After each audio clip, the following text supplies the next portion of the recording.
Wasted Chance, The Colette Story. Dear Papa Dudut, magandang araw po sa inyo at sa lahat ng mga nakikinig sa Barangay LS. Isa po ko sa mga tagahanga ninyo at hindi po pwedeng matapos ang araw ko na hindi ko napapakinggan sa radyo namin ang programa ninyo. Oo, alam ko po na pwede akong makinig sa Facebook o sa TikTok pero iba pa rin yung vibe kapag sa radyo ko kayo napapakinggan. Itago nyo na lamang po ako sa pangalang Colette at may tuturing ko po ang sarili ko bilang isang breadwinner. Matanda na po kasi sina mama at papa at ayoko na silang pagtrabahuhin pa dahil baka makasama sa kanilang kalusugan. Kaya't nagdodoble kayod na lamang ako sa aking trabaho bilang empleyado sa isang laundry shop. Aaminin ko po na sobrang hirap ng buhay pero sa awa naman ng Diyos ay nakakaraos naman kami sa aming pang-araw-araw. Mabuti na lamang at may malasakit ang amo ko sa laundry shop. Madalas niyang pinapayagan ako mag-advance sa sahod kaya naman nakatutulong din ako sa pagtatapos ng high school ng nag-iisa kong kapatid na si Giselle. Malaki po ang pangarap ko para kay Giselle at ayoko na maranasan niya ang hirap na dinanas ko bilang isang breadwinner. Mahirap po ang buhay dito sa probinsya namin. Kasi hindi kalakihan ang sahod at kakaunti lang ang mga oportunidad na may maayos na kita. Kadalasan pa ay college level o graduate pa ang hinahanap ng mga employer. Ayoko na matulad sa akin si Giselle na hindi man lang nakapagtapos ng pag-aaral. Kaya nung makapagtapos siya ng high school ay sobrang proud ko po sa kanya, Papa Dudut. Pakiramdam ko ng mga panahong yon na parang nagbunga na ang lahat ng pagsusumikap ko para mapagtapos ang kapatid kong si Giselle.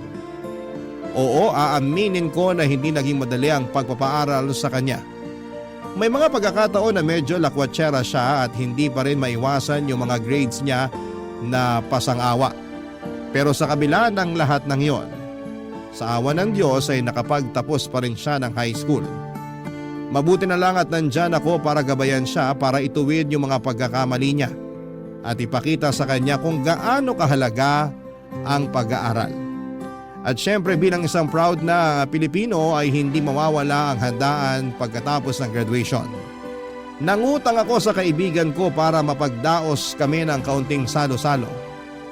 At in-invite ko na rin ang mga kamag-anak namin.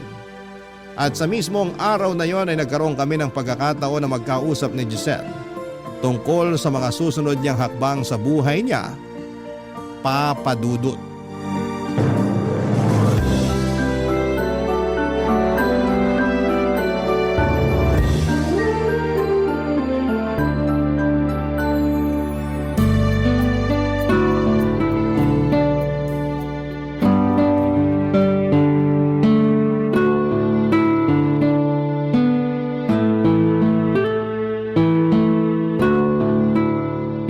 Ate Colette, nakakaloka naman tong pa-party mo.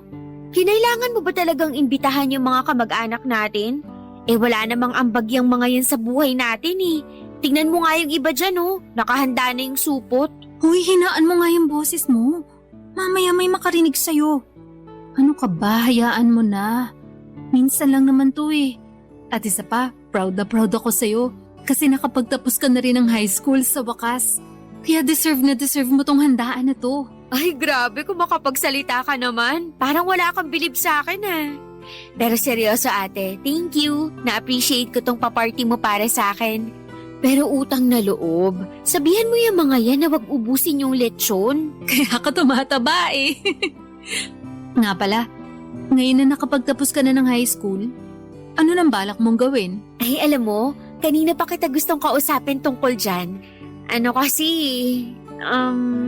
Ano? baka pwede mong kausapin yung boss mo sa laundry shop na ipasok ako. Seryoso ka? Oh, bakit? Kung yung ibang teenager nga dyan gusto makapagkolehiyo, ikaw naman atat na makapagtrabaho?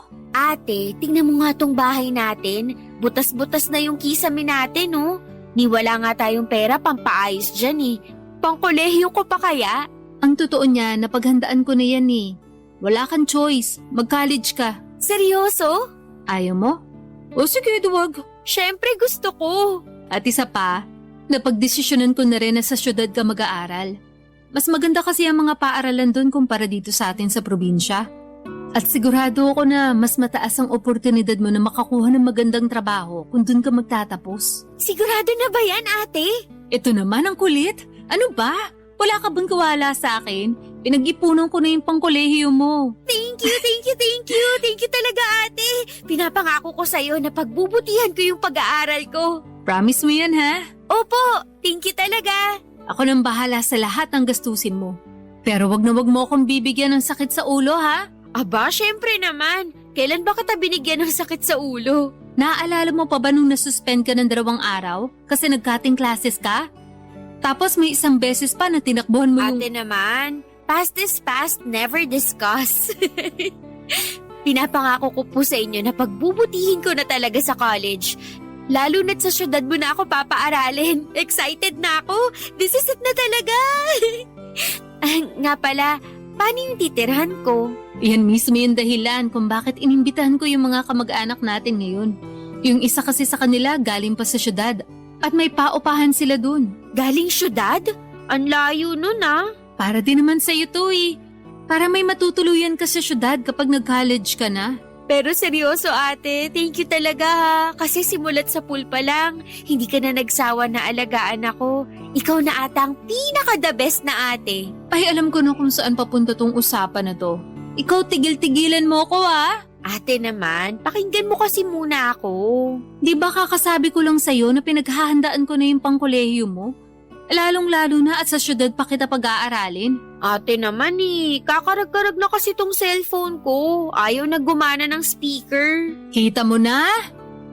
Ay, may extra ako na headset sa kwarto. Sa'yo na yon. Headset? Napaka-hassle naman nun. Ate, eto na lang ang isipin mo ha. Malalayo na ako sa'yo. At syempre, kakailanganin ko ng maayos na cellphone para matawagan kita. O sige na, kahit kailan ka talaga. Oo na. Anong cellphone ba yung gusto mo ha? Ay, gusto ko yung tigta-tatlo yung camera sa likod. Pambihira ka? Akala ko ba speaker lang yung problema ng cellphone mo? Ate naman, kung bibilhan mo ko ng bagong cellphone, mas mainam na yung maganda at latest na model yung bilhin natin, di ba? Para sulit. O siya, sige na. May kakilala ko na nagpapautang ng cellphone sa Facebook. Kakausapin ko yun mamaya. Bongga! I love it! Thank you, ate! Sobra! Payakap naman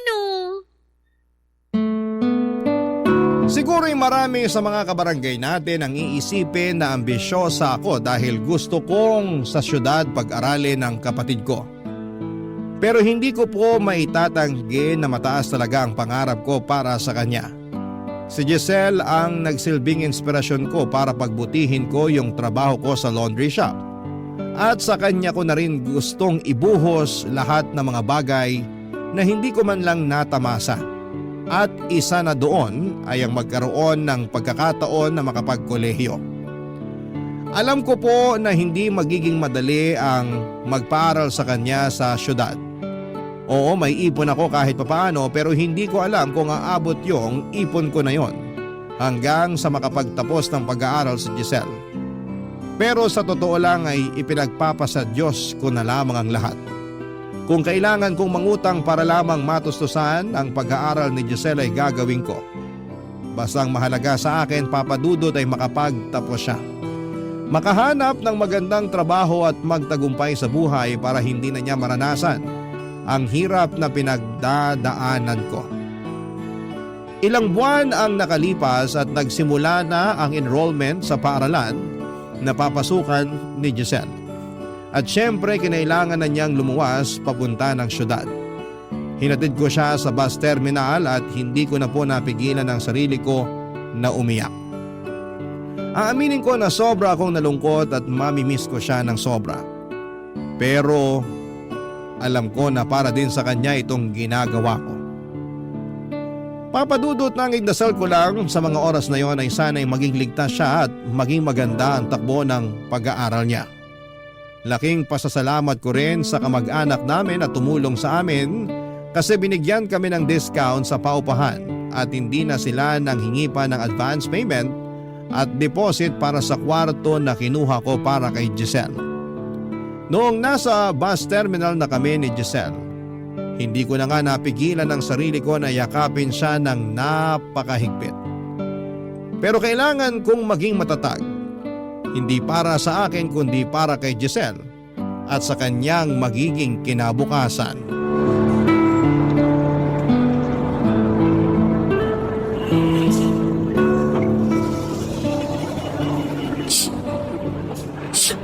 Ate, ang OA mo naman. Kung makaiyak ka dyan, akala mo naman luluwas na ako papuntang abroad. Sorry na. Pero hindi kasi ako sanay na mawawala ako sa bahay eh. Ay, alam ko na. Magtatrabaho na lang ako sa laundry shop na pinapasukan mo. Nang sa ganun, hindi mo na ako mamiss. Sige, subukan mo. At makakatikim ka sa akin, sinasabi ko sa'yo. Eto naman, biro lang. Oh, eto nga pala. Idagdag mo na yun sa allowance mo. Ha? Pero inabutan mo na ako ng pera bago tayo umalis ng bahay ah. Tanggapin mo na. Inipon ko talaga yan para sa'yo. Oh, thank you ate. Mamimiss kita. Ako din.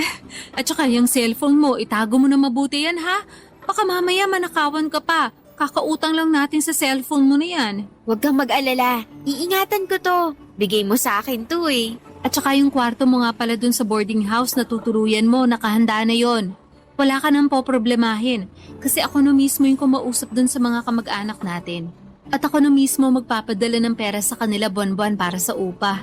Ay, excited na ako. Sigurado ako na maraming gwapo dun sa papasukan ko na school.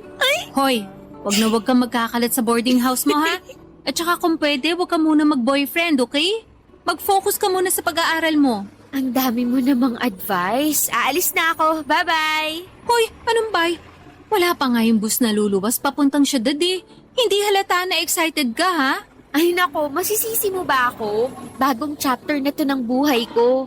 Alam mo ba ate, nung graduation ko, inggit na inggit ako sa mga kaklase ko nung sinabi nila na sa syudad sila magkokolehiyo.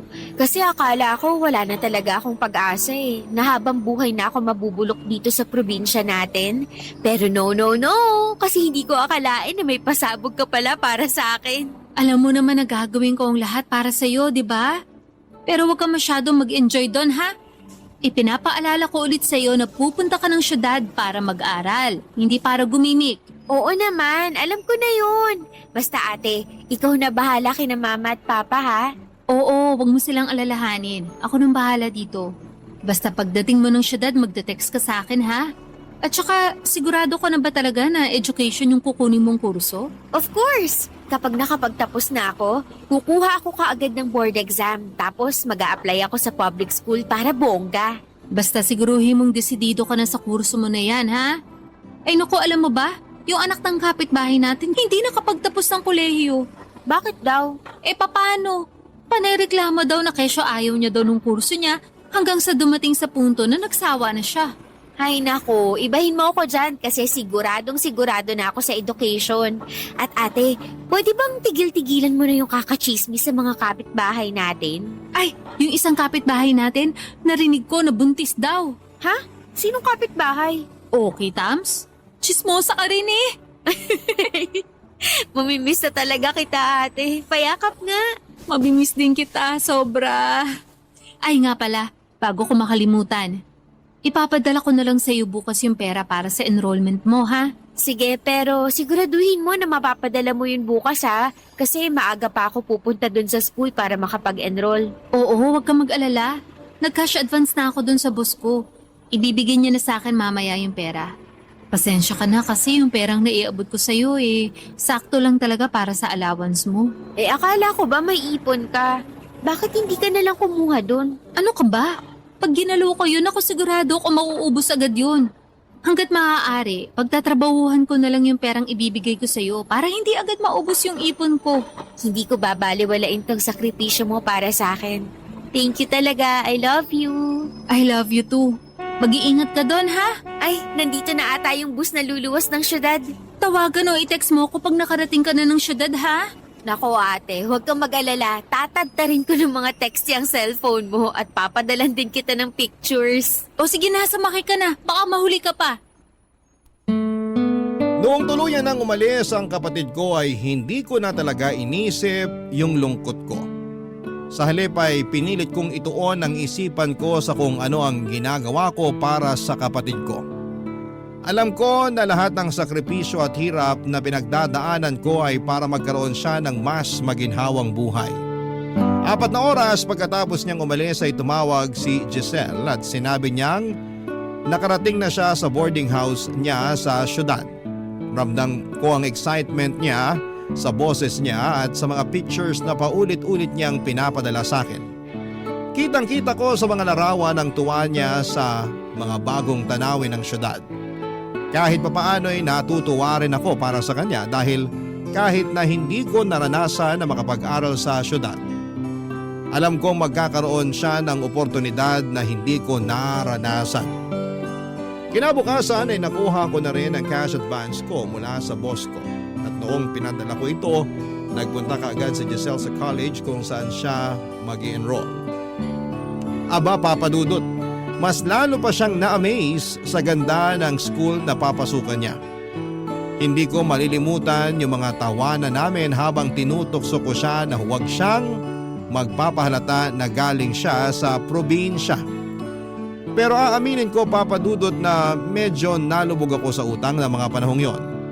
Bukod sa cash advance ko para sa enrollment ni Giselle, hindi ko pa rin nababayaran ang ginamit kong pera para sa handaan nang makapagtapos siya ng high school at yung cellphone na binili ko para sa kanya. Pakiramdam ko ay papalapit na yung panahon na kailangan ko nang harapin lahat ng utang na ito. Papa Dudut, gulong-gulo ako noon. Pero sabi ko sa sarili ko, hindi ako susuko hanggang hindi ko natutulungan makapagtapos sa pag-aaral ang kapatid ko, Papa Dudut. Barangay Love Stories. Barangay Love Stories. Makalipas ang ilang buwan ay nagsimula na ang pasukan. Siyempre bilang isang supportive ni ate ay kinumusta ko kaagad si Giselle. Natatandaan ko pa nga na ang sabi niya sa akin ay love na love daw niya yung school niya. At makakaasa daw ako na makapagtatapos siya ng kolehiyo. Sobrang saya ko kasi for the first time ay may makapagtatapos na ng kolehiyo sa pamilya namin. Pero Papa Dudut, medyo naawa din ako sa kapatid ko kasi palagi niyang kinakwento na parang sosyal daw ang mga kaklase niya. Karamihan sa kanila ay may sariling kotse, tig-2 pa daw ang cellphone ng mga kaklase niya. May mga tablet pa at nang mga panahong yon ay naisip ko kung gaano ka-unfair ng buhay. Kasi hindi naman natin hiningi na ipanganak tayo tapos may mga bata na ipinapanganak na may kaya habang kami ni Giselle ay pinanganak na salat na kaagad sa buhay. Pero naisip ko na hindi dapat maging hadlang ang kahirapan sa pag-abot ng mga pangarap. Tumakas pa sa isipan ko yung sinabi ni nanay na hindi mo kasalanan kung pinanganak kang mahirap, pero kasalanan mo kung mamamatay ka pa ring mahirap. Pero okay lang Papa Dudut. Kung mamamatay man akong mahirap basta makapagtapos ng pag-aaral ng kapatid ko ay okay lang. Kasi gaya nga ng sabi ko kanina kay Giselle ko ibubuhos lahat ng oportunidad na ipinagkait sa akin ng tadhana. Makalipas nga ang 1 linggo ay tinawagan ko si Giselle para kumustahin ang pag-aaral niya. At ikinuwento niya sa akin ang mga nangyari sa school. Pati na rin yung mga nararamdaman niya na mga panahong yon, Papa Dudut.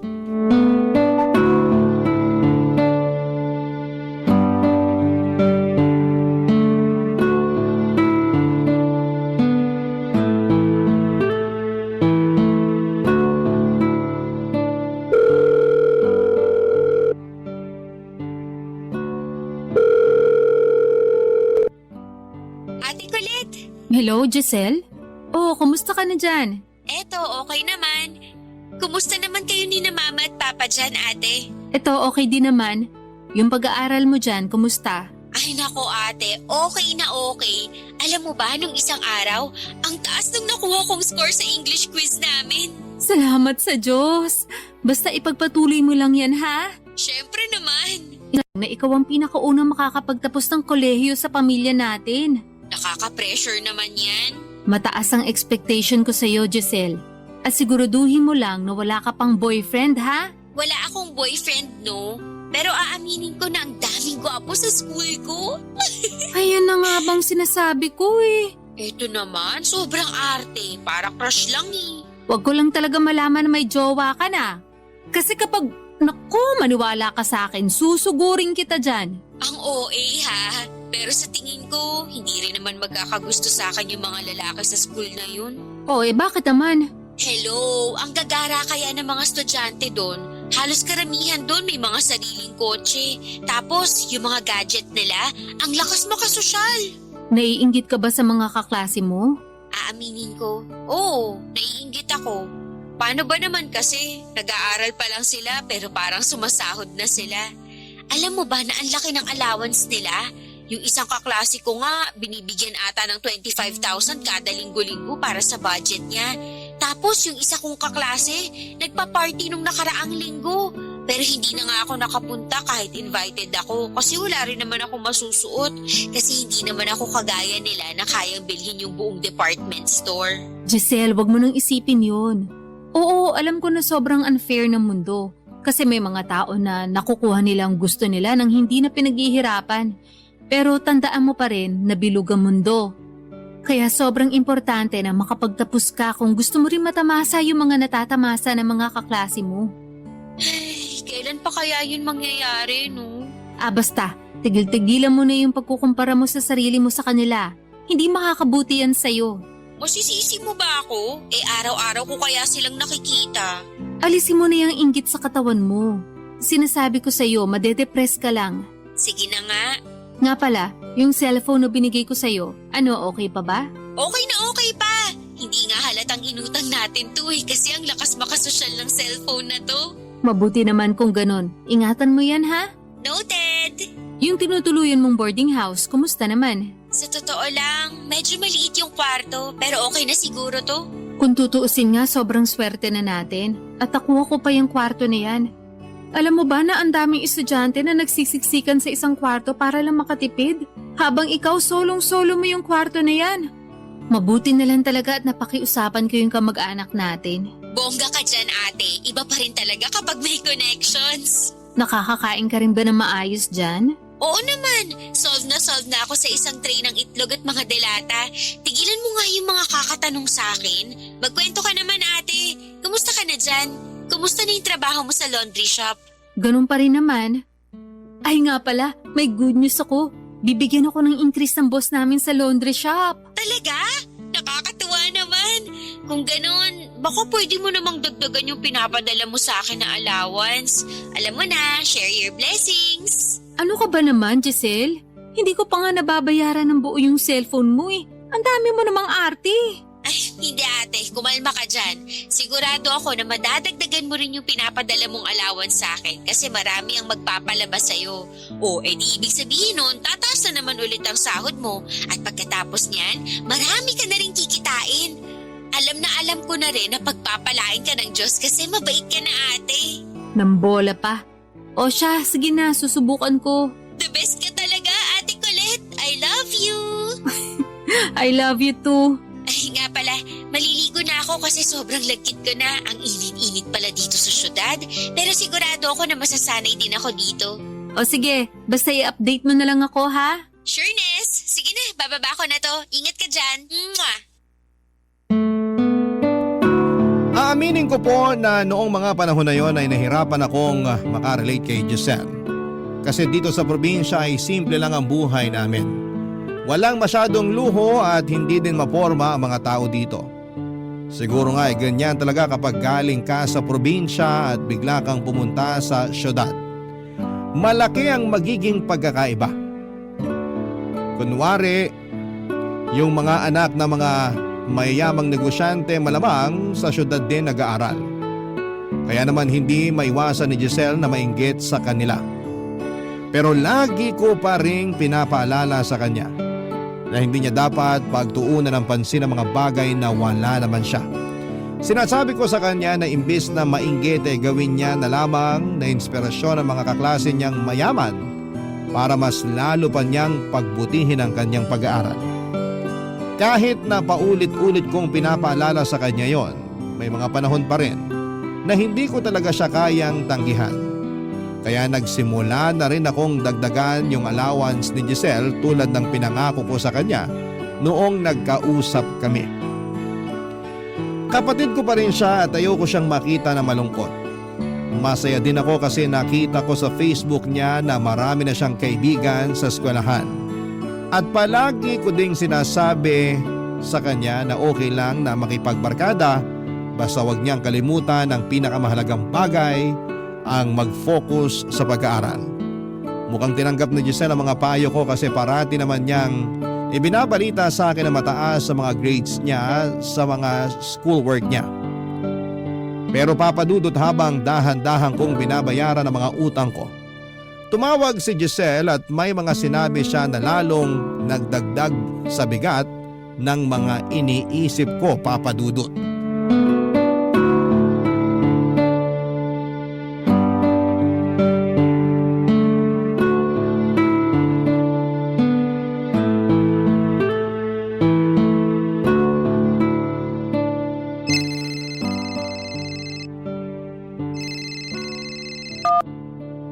Oh, Giselle, buti naman at napatawag ka. Kumusta ka na dyan? Ayos lang ako, ate. Pero may hihilingin sana ako sa'yo eh. Bakit? May problema ka ba? Wala naman. Pero Ano ba kasi yun? Ano, kulang pa ba yung allowance na binigay ko sa'yo? hindi. Wala ka na ba makain dyan? Hindi yun. Wala akong problema sa pagkain. Eh ano? Tungkol ba to sa upa? Sinisingil ka na ba dyan? Huwag kang mag-alala kasi papakiusapan ko pa yung mga kamag-anak natin na sa makalawa ko na lang sila babayaran. Hindi, walang naniningil sa akin, okay? So ano? Puhulaan ko pa ba kung anong nasa isip mo? Magsalita ka na kasi. Naku Giselle, pag hindi ka pa nagsalita, ibababa ko na talaga to. Kailangan ko ng bagong laptop. Ano? Sandali lang. Ba't biglaan naman yata to? Wala akong magagawa. Required kasi sa school eh. Hindi ba pwede na gamitin mo na lang yung cellphone mo? Ang mahal-mahal kaya niyan. Hindi uubra to. Kailangan ko kasi ng malaking screen eh para dun sa presentation na gagawin namin ng mga kaklase ko. Giselle naman, alam mo naman na ang dami ng gastusin, di ba? Sigurado naman ako na may internet cafe dyan. Doon ka na lang kaya pumunta. O di kaya manghiram ka na lang dyan sa mga kaklase mo. Ang baho-baho ng mga headphones sa internet cafe eh. Tapos ang dami pang bata na naglalaro dun. E di manghiram ka na lang sa mga kaklase mo. Di ba sabi mo mga mayayaman yung mga yun? Sigurado ako na pahihiramin ka nila. Seryoso ka ba talaga ate? Nakakahiya kaya manghiram. May laptop silang lahat at ako na lang ata itong napag-iwanan eh. Ay, magkano ba kasi ang laptop na gusto mo? Mga nasa 20 to 30,000. 20,000? Giselle naman! Sige na naman oh. Wala pang second hand na laptop? Yun na lang kaya ang bilhin natin. Ayoko ng second hand. Madaling masira yun eh. Giselle, ewan ko, hindi ko alam. Basta gawin mo na lang ng paraan yan, ha? Kaya mo na yan. Pambihira. Ba't mo pa kasi ako pinag-aral dito sa syudad kung hindi mo naman pala kayang tustusan yung mga pangangailangan ko? Hindi pangangailangan yan, Giselle. Ang tawag dyan, luho. Anong luho? Hindi ba't sinabi ko na sa'yo na required yung laptop sa klase namin? Huwag mo kung pinaglololo ko. Alam ko naiinggit ka lang sa mga mayayaman mong kaklase kaya ka nagkakaganyan. Naiinggit? Ay, palibasa, wala kang alam kasi sa probinsya ka lumaki. Subukan mo kayang pumunta dito sa syudad. Baka sakaling maintindihan mo kung saan ako nanggagaling. Giselle, yung bunganga mo ha? Magdahan-dahan ka sa mga sinasabi mo sa akin. At bakit? Totoo naman ah. Alam mo kung anong problema mo? Masyado kang ambisyosa. Pwede mo naman sana akong pag-aralin dyan sa probinsya, pero hindi mo ginawa. Dito mo ako pinag-aral sa syudad, kapos ka naman pala sa pera. Nagkakaganito ka na porket hindi lang kita napagbigyan sa kagustuhan mo na magkaroon ng bagong laptop? Hindi. Nagkakaganito ako kasi mas mahirap pa tayo sa daga. Buisit na buhay ito. Kung ako sa'yo, titigilan ko na yung kaka-Facebook mo. Para hindi ka na naiinggit tuwing nakikita mong may bagong gamit yung mga classmate mo. Walang kwenta yung suggestion mo kasi araw-araw ko sila nakikita sa classroom na may mga bagong gamit. E di lumabas din ang totoo, na hindi mo kailangan ng bagong laptop at totoong naiinggit ka lang. Alisin mo na nga yung inggit sa katawan mo. Hindi nakakaganda yan, sinasabi ko sa'yo. Sige na nga, bumili na lang tayo ng second hand na Wisit. Pero kailangan ko na yun this week kaya please lang. Magkano ba abutin yung second hand na laptop? Nasa 10 to 15,000. Ano? Akala ko nasa 4,000 lang yan na. 4,000? Ate, laptop yung pinag-uusapan natin dito. Hindi mo murahin na cellphone. Naku Giselle, tigil-tigilan mo nga ako. Wala akong 10,000. Sandali lang. Ang mahal-mahal ang binabayad ko sa school mo ha? Wala man lang ba kayong computer sa school nyo? Doon ka na lang kaya sa school nyo mag-computer. Ewan ko sa'yo. Bahala ka sa buhay mo. Wisit. Hello Giselle? Giselle! Papa Dudut, sobra po akong nasaktan sa mga sinabi ni Giselle sa tawag na yon. Talaga pong ipinamukha niya sa akin na salat kami sa buhay at parang hindi pa sapat ang lahat ng sakripisyo ko para matulungan siyang makapag-aral sa isang magandang eskwelahan. Hindi ko po maintindihan kung bakit bigla siyang nagbago. Noong nasa probinsya pa siya, aaminin ko na may maarte na siya. Pero eto po talaga yung first time na binastos niya ako ng ganon. Kaya sobra po talaga akong nadismaya noong nagsimula siyang magsalita ng ganon sa akin. Dumaan po ang mga linggo at palagi kong pinapaalala kay Giselle na hindi siya maghihirap habang buhay basta magsumikap lamang siya. Ibinuhos ko na siguro ang lahat ng magagandang salita para mapagaan ang kalooban niya. Sinabi ko pa nga sa kanya na kapag nakapagtapos siya ng college ay mabibili niya ang lahat ng gadgets at gamit na gusto niya. Pero parang hindi yata tumalab ang mga sinabi ko. Kasi karamihan sa mga mensahe ko sa kanya sa Facebook ay seen lang. Naaawa ako sa kanya pero sa totoo lang ay naiirita na rin ako. Kung tutuusin ay dapat magpasalamat siya na nakakapag-aral pa siya sa magandang eskwelahan kahit na hindi naman ganong kalaki ang kinikita ko. Hindi ako nakapag-aral sa kolehiyo dahil sa hirap ng buhay namin. At kung hindi dahil sa mga sakripisyo ko ay siguradong matutulad din siya sa akin na hindi nakapagtapos. Pero hindi ako pumayag na mangyari yon. Gumawa talaga ako ng paraan para mapaganda ang buhay niya. Pero bakit ganon? Bakit parang pinamumukha niya pa sa akin na kasalanan ko na hindi ko maibigay sa kanya ang lahat? Nang mga panahon na yon ay ipinagdarasal ko talaga sa Diyos na sana'y magpakita man lang siya ng kaunting appreciation sa lahat ng mga ginagawa ko para sa kanya.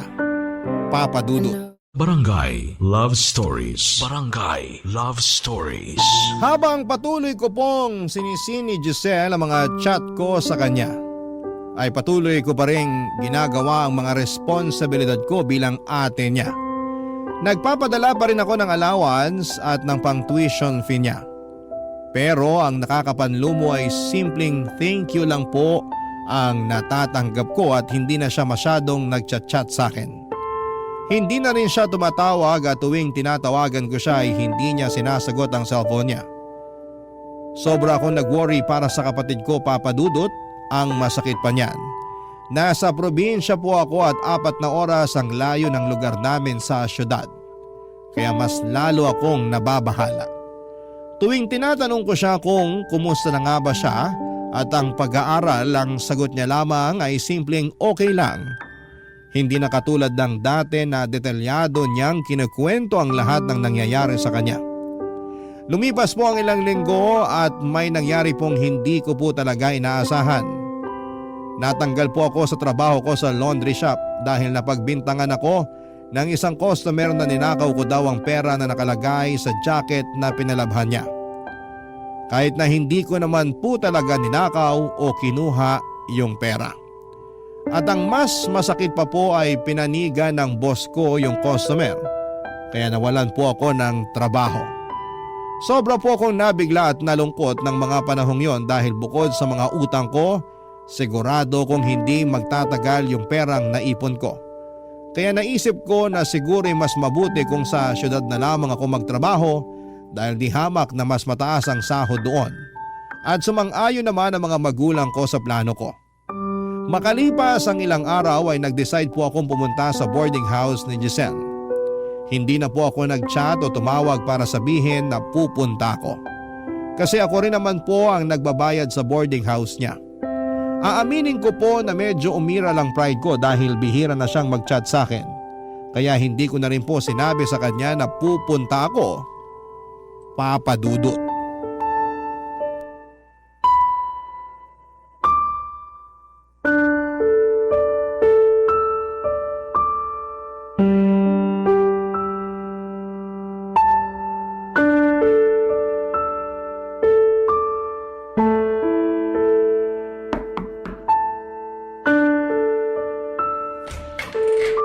Ate Kulit?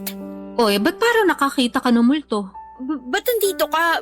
Ba't di ka man lang nag-chat sa akin na darating ka pala? Ang tanong, magre-reply ka kaya? Akala mo ba na hindi ako nanlulumo, na hindi mo na ako masyadong chinachat o tinatawagan, ha?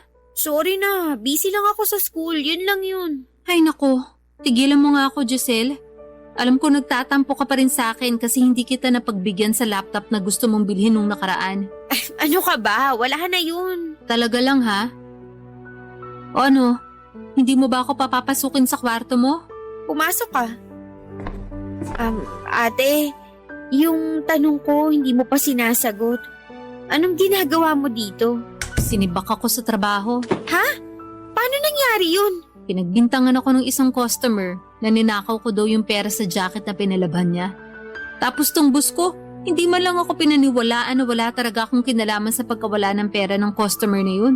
Ano? Pero ang tagal mo nang nagtatrabaho sa laundry shop na yun ah. Aba, hindi pwede yan. Manindigan ka naman. Sa totoo lang, ayoko na ng gulo. At isa pa, mas mainam na rin siguro kung dito na ako sa syudad maghahanap ng trabaho. Kasi di hamak na mas malaki yung kikitain ko dito. At para mabantayan na rin kita. Naku, hindi na kailangan. Bumalik ka na lang sa probinsya. Mas kailangan ka ni na mama at papa doon. Hoy Giselle, baka nakakalimutan mo na ako yung nagbabayad ng upa mo dito. Kaya may karapatan ako na manatili dito kung kailan ko gusto. Pero ate… Ay hindi! Alam ko na gusto mo masolo tong kwarto na to kasi naiinggit ka sa mga mayayaman mong kaklase na may sariling kwarto. Pero wala kang choice.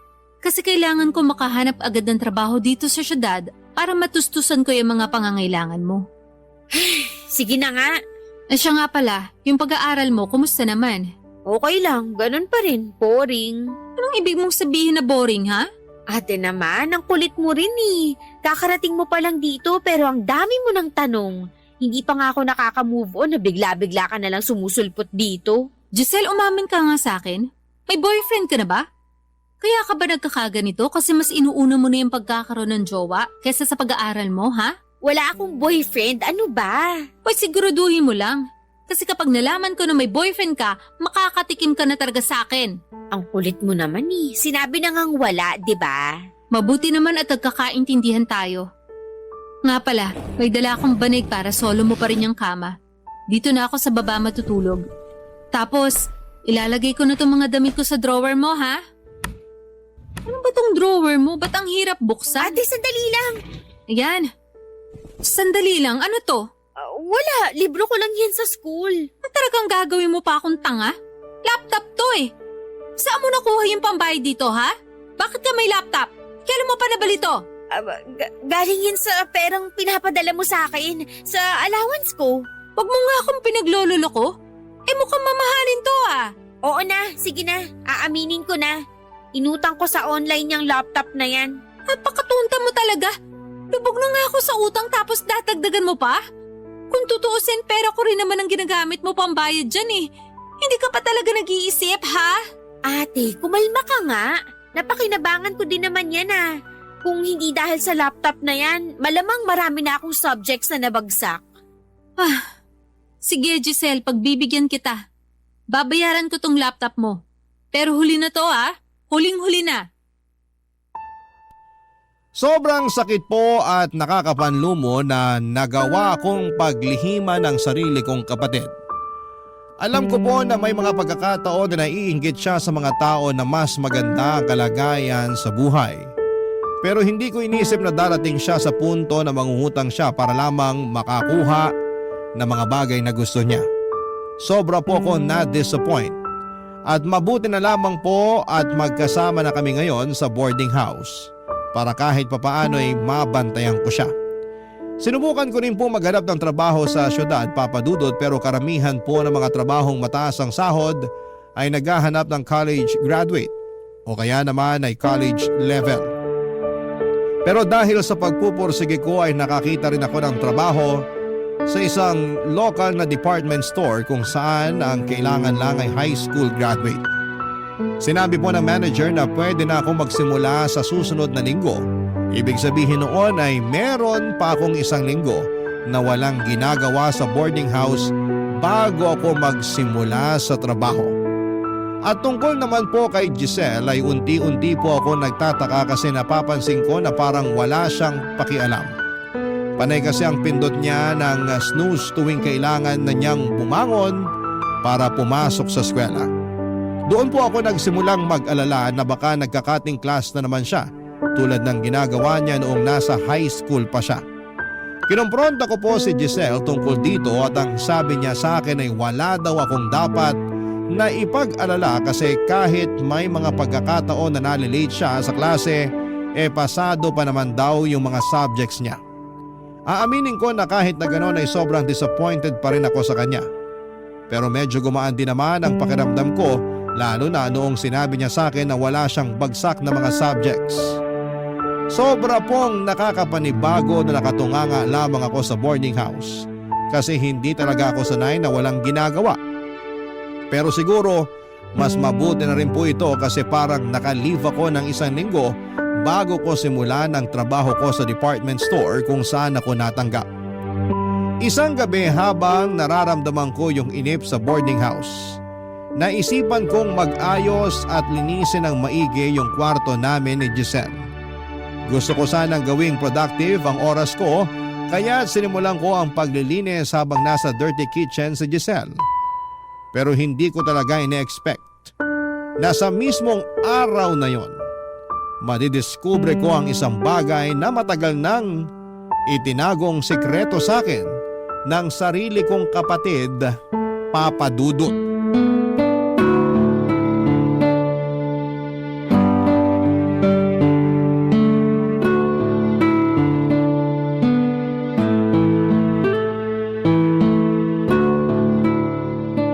Ate, magsasaing lang ako dun sa kusina ha. Sige. Dadalian ko na lang yung pagsasaing kasi hindi pa nakakauwi yung ibang boarders. Sigurado ako na magsisiksika na naman ang mga yun sa kusina mamaya. Mabuti pa nga. Sige na, bilisan mo na yung pagsaing para makakain na tayo. Sige, tawagin na lang kita pagluto na yung kanin para makakain na tayo. Ay, nga pala, saan mo gusto kumain? Dito o sa sala? Kahit saan, ikaw bahala. O sige, tawagin na lang kita mamaya. Maiwan na muna kita dyan. Isasara ko na tong pinto ha. Bagot na ako sa kwarto na to. Ay, makapaglinis na nga lang. Kahit kailan ka talaga, Giselle. Kababae mong tao pero ang kalat-kalat mo. Ay, pambihira naman oo. Saan ko ba sisimulan to?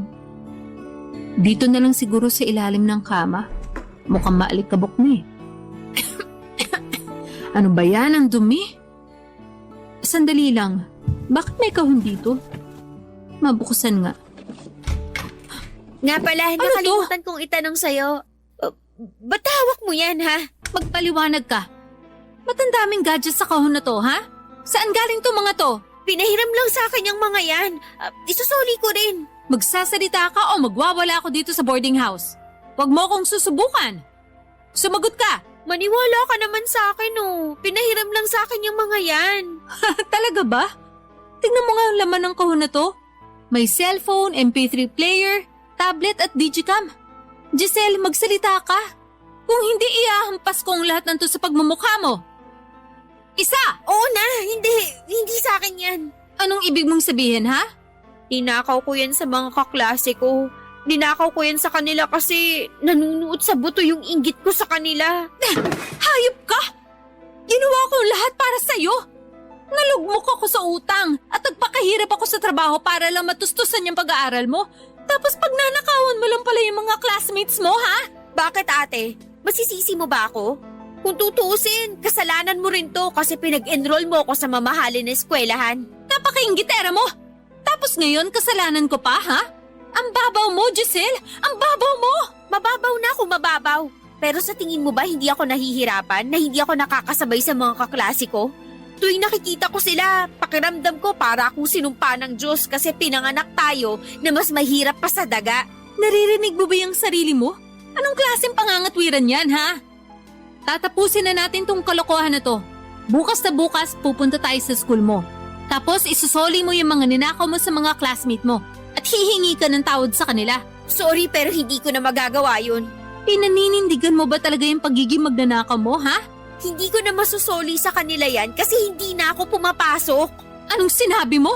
Simula nung naging malaking issue na sa school yung pagkawala ng mga gamit ng kaklase ko, natakot na ako kaya hindi na ako pumasok ng school.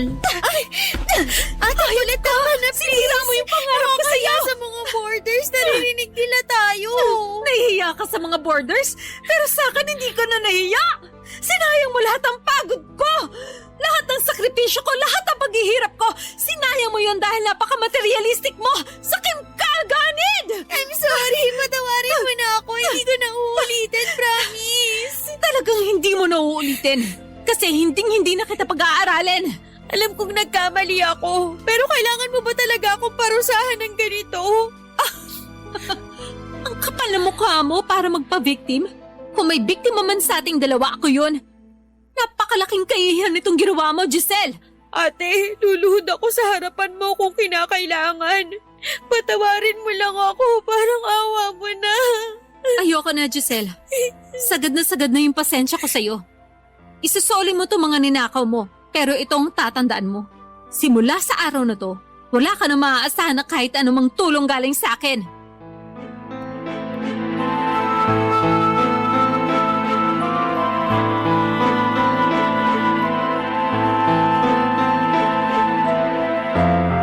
Sobrang sakit po sa puso ko noong nalaman ko na pinagnakawan na pala ni Giselle ang mga kaklase niya. Talaga pong nahiya ako sa ginawa ng kapatid ko at sa mga oras na yon ay parang ayaw ko na talagang humarap sa ibang tao. Pero alam ko na kailangan ko pa rin gawin kung ano ang tama. Kaya kinabukasan ay nagpunta ako sa school ni Giselle at ibinigay ko sa dean ng eskwelahan na yon ng mga gamit na ninakaw ni Giselle. At ipinapasok na rin ng dean sa opisina niya ang mga estudyante na nawala ng gamit. Ako na rin po ang nagsorry sa lahat ng mga pinagnakawan ni Giselle. Habang ginagawa ko po yun ay ramdam na ramdam ko yung galit at disappointment ng mga kaklase niya. At parang gusto ko na lamang po na lamunin ako ng lupa ng mga panahon na yon. Kung tutuusin, mga anak ng mayayaman ang mga pinagnakawan ni Giselle. At kayang-kaya nilang sampahan ng kaso si Giselle. Pero sa kabutihang palad ay hindi nila ginawa yon. Pagbalik ko sa boarding house, talagang hindi ko na napigilan ang galit ko kay Giselle. Kaya pinalayas ko siya sa boarding house. Sa sobrang sakit at hiya na naramdaman ko ng mga panahon na yon ay wala na akong pakialam kung saan siya mapunta. Basta mawala lang siya sa harapan ko. Nung huli kong nakita si Giselle ay umiiyak siya papalabas ng boarding house habang dala-dala ang bag niya. At sa ngayon po ay maayos pa rin ang trabaho ko sa department store at nandito pa rin ako sa boarding house nakatira. Si Giselle naman ay hindi ko na siya masyadong nakakausap. Pero nakikita ko pa rin siya sa Facebook newsfeed ko at napag-alaman ko na nagtatrabaho siya ngayon sa isang bakery at may boyfriend na rin siya. Sa totoo lang, hindi ko po siya kayang patawarin. Matagal-tagal na rin kaming hindi nag-uusap at ang pinagtutuunan ko na lamang ng pansin ngayon ay ang makapagpadala ng pera sa mga magulang ko. Laking pasalamat ko rin dahil unti-unti ko nang nababayaran ng buo ang mga utang ko. Sa naranasan kong ito ay natutunan ko po na hindi masama ang magbigay ng tulong. Pero kapag inaabuso na ay kailangan mo nang putulin ang tulong na ibinibigay mo dahil sa halip na makatulong ay mas lalo lamang itong makakasama. Ang inyong kapuso at kabarangay forever, Kulit. Dear Papa Dudut, Magandang araw po sa inyo. Ako nga pala si Flora at matagal na po akong taga-subaybay ng Barangay LS. Hindi ko po talaga pinapalampas ang bawat kwento tuwing alas 12 ng tanghali. At dahil po matagal na akong nakikinig at nakasuporta sa Barangay LS ay napagpasyahan ko pong ibahagi sa inyo ang kwento ko. Sana po ay tanggapin at mapili ninyo ang sulat kong ito, Papa Dudut. Isa po akong simpleng babae na nagtatrabaho bilang servidora sa isang maliit na kainan dito sa Pangasinan. Hindi po ako galing sa mayamang pamilya.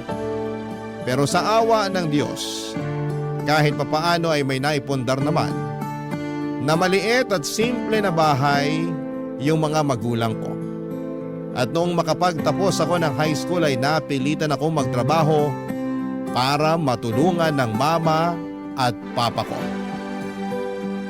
Ako po kasi ang nag-iisang anak nila kaya't malaki ang pressure na nararamdaman ko para masuportahan sila, Papa Dudut. Hindi na po nagtatrabaho ang mga magulang ko dahil pareho na silang matanda at hindi ko po kayang makita silang nahihirapan. Kaya't ako na po ang nagsusumikap para sa amin. Bagamat maliit lang ang sahod ko, sa awa ng Diyos ay nakakaraos pa naman kami. Basta makita ko lang sina mama at papa ko na nasa maayos na kalagayan at nakakakain ng 3 beses sa isang araw, ay wala na po akong mahihiling pa. Sa trabaho ko po bilang servidora ay normal lang naman po ang takbo ng buhay ko. Paminsan-minsan ay nag-overtime pa nga ako para mas makaluwag ako. At sa kaka-overtime ko sa kainan na pinagtatrabahuhan ko ay doon ko nakilala si Kyle. Si Kyle ay isang construction worker na nagtatrabaho malapit sa kainan kung saan ako naninilbihan. Matagal na po akong nililigawan at kinukulit ni Kyle. Pero Papa Dudut, ayaw ko po talaga siyang sagutin kasi sa tingin ko ay sayang lang ang oras sa love life na yan. At mas gusto ko pong ituon ang buong atensyon ko sa trabaho at sa pangangalaga ng aking mga magulang. Ngunit ilang buwan din po akong kinulit ni Kyle na sagutin ko siya. Hanggang sa isang gabi ay hindi ko na nga po nakayanan at nakulitan na po talaga ako sa kanya. Sabi ko sa sarili ko ng mga panahon na yon, kung sasagutin ko siya, sigurado akong hihiwalayan din ako nito. Kasi mukha po siyang babaero. At kung sakali mang mangyari yon, at least ay hindi na niya ako kukulitin kahit kailan. At sigurado naman po ako sa sarili ko na kung sakaling maghiwalay kami ni Kyle ay hindi ako masasaktan kasi wala po akong nararamdaman na pagmamahal para sa kanya. Amoy pawis po siya, Papa Dudut, at tuwing gabi madalas siyang makipag-inuman sa kanto kasama ang mga kasamahan niya sa construction. At isa pa'y gwapong-gwapo din siya sa sarili niya.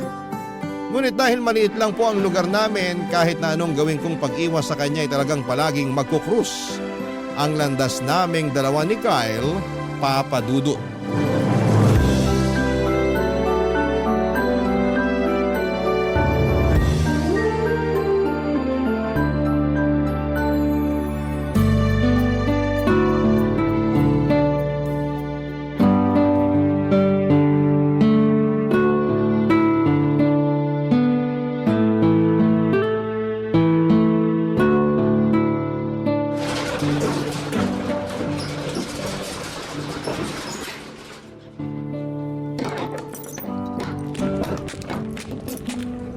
Flora, my babes!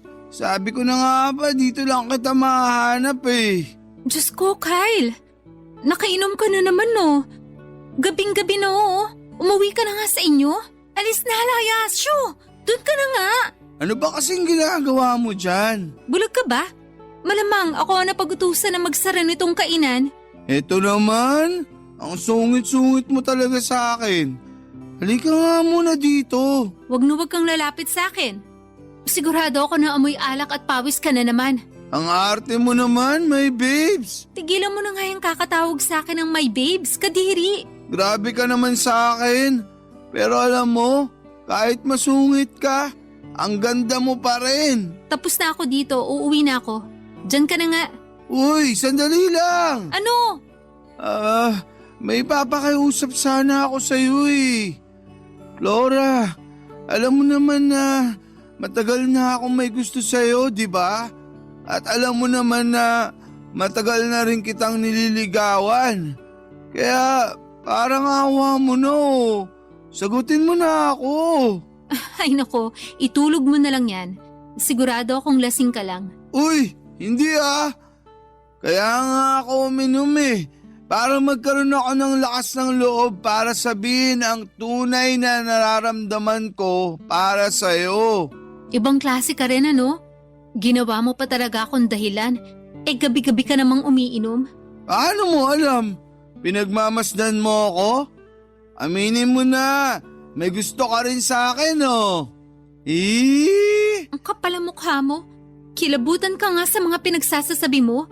Palagi kaya kitang nakikita sa kanto, nakikipag-inuman sa mga kasamahan mo sa construction tuwing naglalakad ako pa uwi. Basta, hindi ako aalis dito hanggat hindi mo ako sinasagot. Alam mo ba kung ano ang pinagkaiba mo sa adobo, sinigang at piniritong isda? Ha? Ano?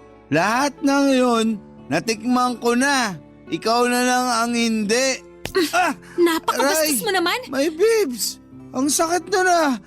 Pero di bale, titiisin ko lahat ng sakit. Basta sagutin mo lang ako.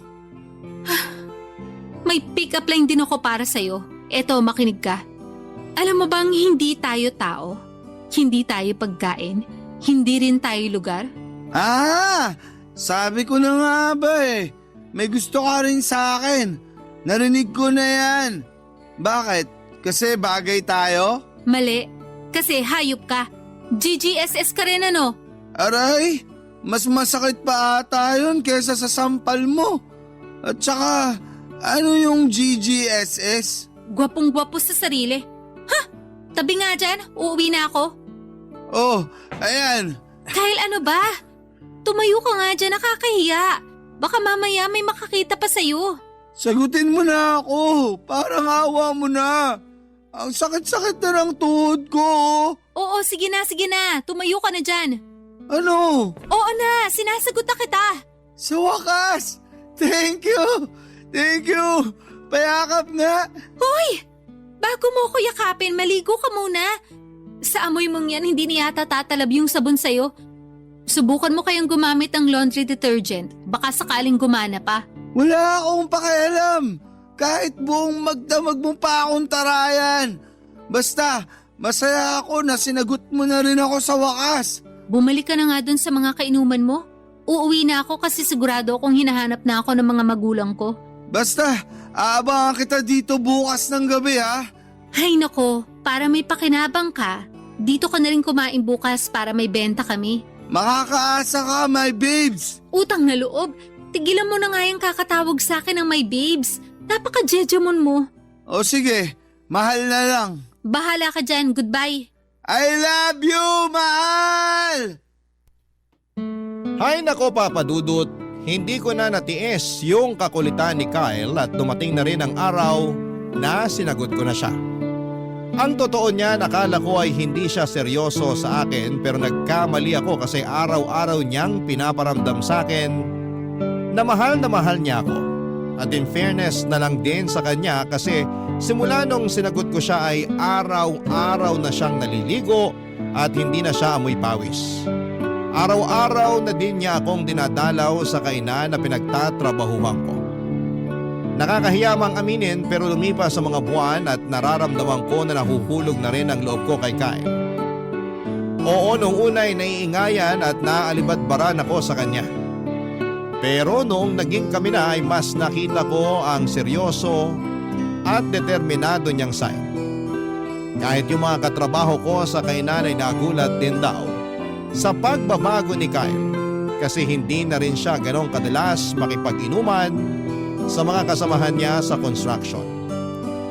At tuwing sumasahod siya, Papa Dudut, binibigyan niya ako ng kung ano-anong regalo. Ang sabi ko pa nga sa sarili ko noon na mukhang mahihirapan talaga akong makipaghiwalay kay Kyle kasi napamahal na rin ako sa kanya. Sino ba naman kasi ang hindi mapapamahal sa isang lalaki na gagawin ang lahat para lamang mapasaya ka, hindi ba? At mukhang nahusgahan ko rin si Kyle kasi hindi naman pala siya babaero. Hindi siya nagkulang na ipakita sa akin na ako lang ang nag-iisang babae sa buhay niya. At habang tumatagal kami ni Kyle ay mas lalo akong nai-inspire at nagkakagana na sipagan yung trabaho ko sa kainan. At makalipas nga ang ilang buwan, papadudot, na pagdesisyonan ni Kyle, nasa isang mamahaling restaurant kami mag-first date. Tandang-tanda ko pa noon na sinabi ko sa kanya na sa tabi-tabi na lang kami kumain. Pero siya ang nagpumilit kasi gusto raw niyang maging espesyal ang first date namin at sagot niya na daw yung babayaran namin. Kaya mas lalo lang talaga ako na-in-love sa kanya. Hindi nga babaero si Kyle, papadudot, pero noong mismong gabing yon, may natuklasan ako sa pag-uugali ni Kyle na hindi ko alam kung matatanggap ko.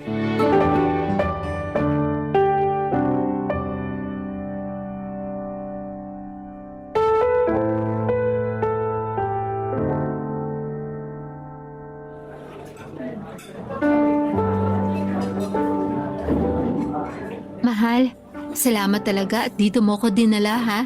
Pero ang totoo niyan, hindi mo naman kailangan gawin to eh. Ang mahal-mahal kaya dito. Sigurado ka bang kaya mong bayaran yung mga in-order natin? Oo, huwag kang mag-alala.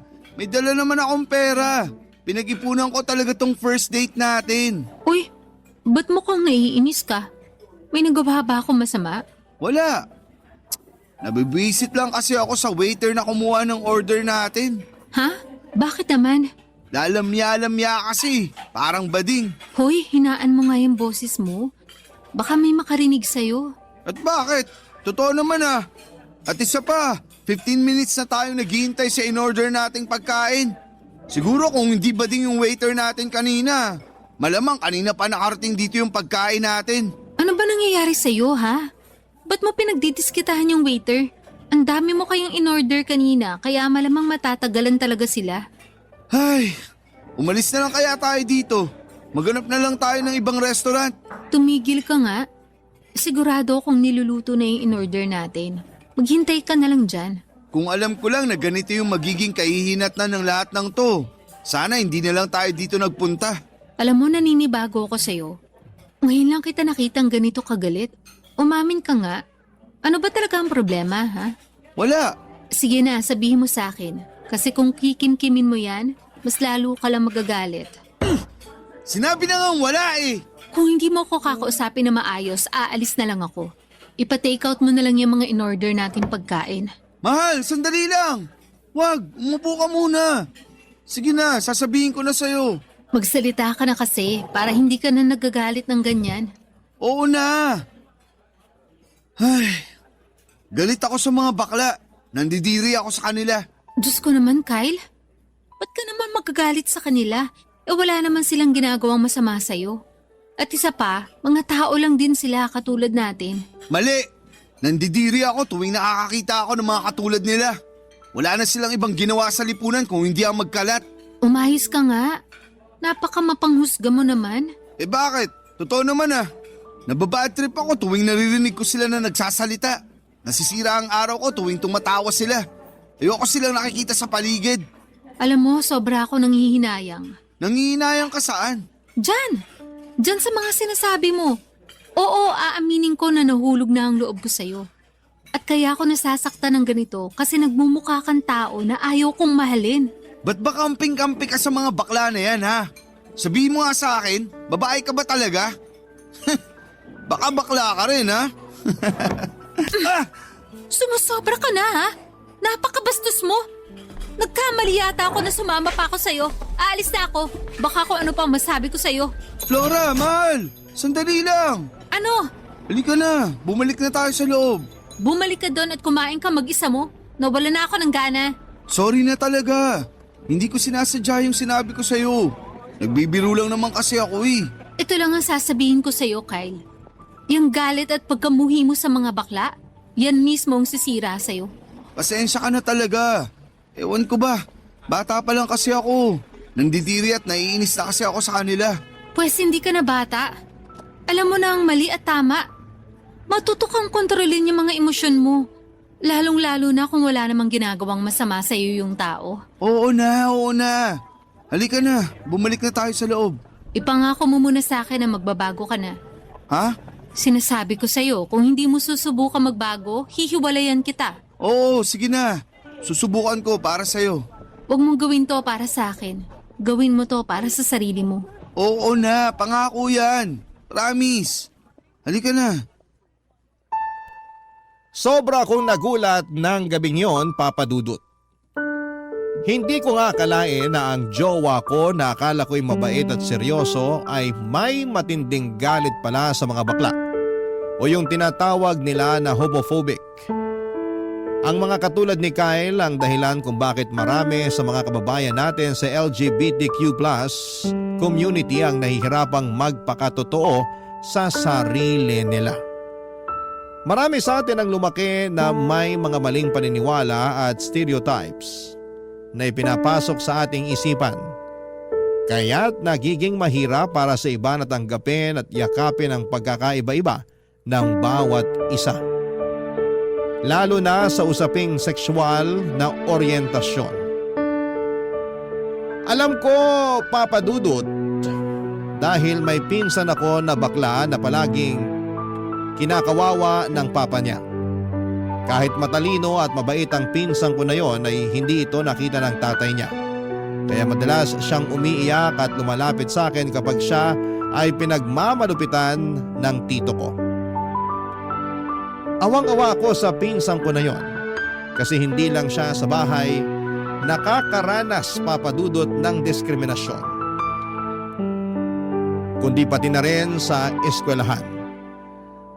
Papa Dudut, madalas siyang tinutokso at binubuli ng mga kaklase niya kahit na wala naman siyang ginagawang masama. Kaya nung malaman ko na homophobic ang jowa ko ay talagang nagulat ako at nahirapan akong tanggapin ito. Pero Papa Dudut, noong gabing yon ay nangako naman si Kyle na susubukan niyang magbago. At pinanghawakan ko ang sinabi niyang yon. Kasi sa kabila ng mga pagkukulang niya, mabait naman talaga si Kyle sa akin. Hindi siya perfect, pero isa siyang mabait, maasikaso at mapagmahal na jowa. Dahil dito ay pinagpatuloy namin ang relasyon namin at sa mga sumunod na araw, umaasa akong unti-unti ay mababago ni Kyle ang kanyang pananaw. Lalong-lalo na pagdating sa mga bakla. At noong mga panahong yun ay naisip ko na siguro kung ako ang magiging gabay at kung magiging matyaga ako sa pag-iintindi sa kanya, baka balang araw ay mawala rin ang galit ni Kyle sa mga bakla at matutunan niyang tanggapin na lahat ng tao ay magkakaiba, Papa Dudut. Barangay Love Stories. Barangay Love Stories. Lumipas ang 1 taon at naging magana ang relasyon namin ni Kyle. Napansin ko na malaki na ang pinagbago niya at hindi na mabilis uminit ang ulo niya at lagi na siyang nakikinig sa mga sinasabi ko. Pero syempre may mga pagkakataon pa din talaga na hindi maiiwasang uminit ang ulo niya.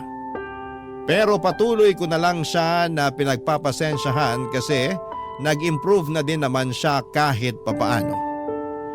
Papa Dudut, sobrang pinahanga niya ako kasi hindi na siya katulad ni Kyle noon na mabaho at mahilig makipag-inuman. At ang pinakamaganda pa dyan ay hindi na talaga siya umiinom.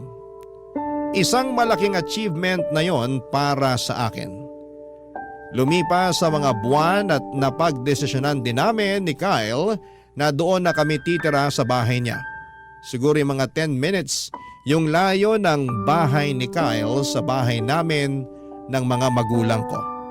At talaga namang tinodo ko na ang pakikipag-live-in kay Kyle sa bahay niya kasi nasa punto na kami ng relasyon namin na kailangan na namin ng sariling espasyo. Wala na rin kasing nakatira sa bahay ni Kyle kasi namayapa na yung mga magulang niya kaya solong-solo namin yung bahay. Ang totoo nga niyan ay walang pinagkaiba yung bahay ni Kyle sa bahay namin ng mga magulang ko. Parehong mukhang nabubulok pero mas mabuti na rin to kesa sa mangupahan pa kami. At kahit nagli-live-in na kami ni Kyle ay naaasikaso ko pa rin naman ang mga magulang ko kasi tulad noong sinabi ko ay 10 minutes lang naman ang layo ng bahay ni Kyle sa bahay namin. Masaya kami ni Kyle na naninirahan sa bahay niya at tuwing Sabado ay namamasyal kami kung saan-saan para mag-relax at makapag-bonding. Yung pamamasyal namin tuwing weekend ay ang nag-iisang pagkakataon namin para magkaroon kami ng quality time para sa isa't isa. Pero isang araw habang naglalakad kami sa isang park noong day off namin, nagulat ako noong bigla akong sinorpresa ni Kyle. Wala akong kaalam-alam na simula ng araw na yon, mag-iiba na pala ang takbo ng buhay ko.